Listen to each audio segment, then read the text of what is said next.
Afana! Hello, how are you? Today, I hope you learn a bit more about the Nigerian culture.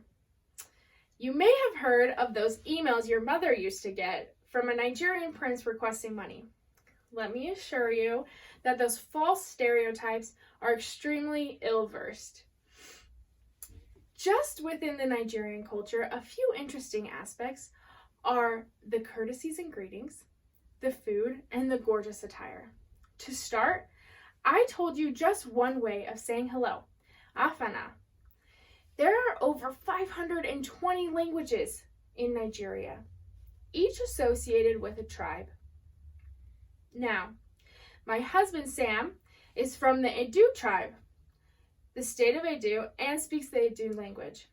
However, the top 3 tribes you may see in Nigeria are Yoruba, Igbo, and Hausa.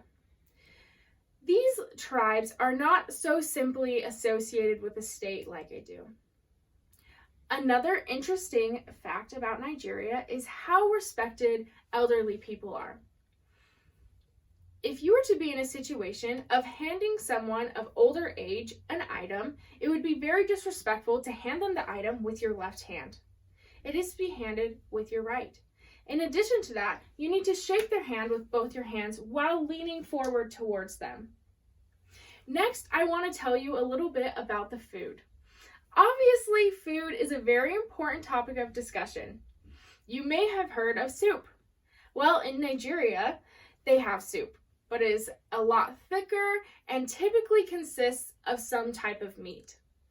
It is also accompanied by something called pando. Pando is a slang term for pounded yam. Pounded yam is white in color and very sticky.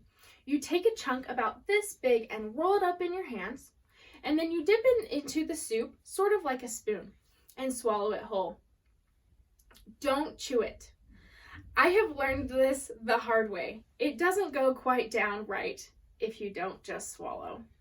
Another type of food that is very common is stew. Stew in Nigeria is tomato-based and is typically served over a large plate of parboiled rice.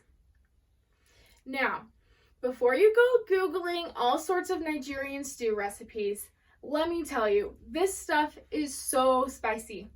Nigerians have a very strong palate and a very strong stomach.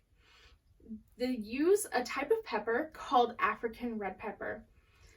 I promise you, no amount of sour cream can tame this ball of fire.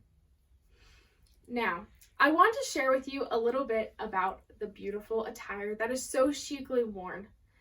These are called coral beads, and these particular beads are real coral that were sent all the way from Nigeria for the sole purpose of my wedding.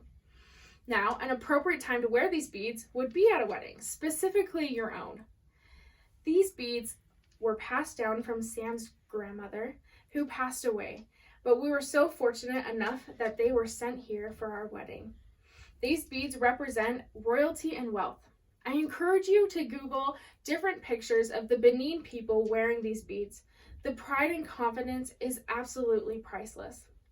Now, underneath these beads, someone might be wearing what's called an agbada. An agbada consists of pants, a shirt, and a large piece of fabric that you might recognize to look a little bit like a poncho.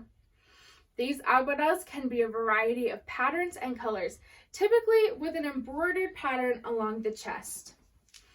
Another important and beautiful attire that women usually wear is called an ashoke.